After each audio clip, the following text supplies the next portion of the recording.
Zaka ni sehemu ya 10 ya mapato yako. Tithe is a 10th of your income. Tukirudi nyuma kama pale kwenye ile Malaki tuliyosoma 3:10. When we go back to Malachi 3 verse 10. Anasema leteni zaka kamili ghalani mwangu. He says that we should bring a complete offering. Ili kiwemo chakula katika nyumba yangu. So that there may be enough food in my Mkanijaribu kwa hiyo, kwa njia hiyo.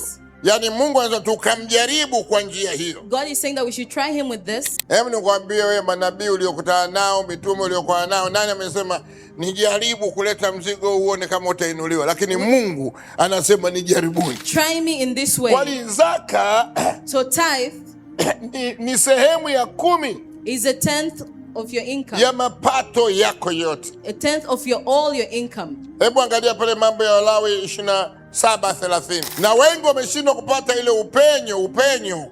And most have, kwa sababu wameshindwa kulitekeleza hili. Because they have not been faithful in this. Unaweza kawa mhudhuriaji mzuri wa kanisani. You might be a good unaweza kawa ni mwombaji mzuri sana.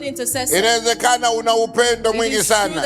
Lakini ngoma ya mazidisho, but when it comes to multiplication, iko kwenye fungu la 10. Is on tithing. Huko kwingine Mungu atakuimarisha tu. On all else God, the Lord atakuimarisha, utakuwa mzima. Amen. Unajitahidi 1 2 3. Amen. Amen. Lakini ngoma ya mafanikio, kwa maana neno lake lina pumzi. For his word has breath, it's life.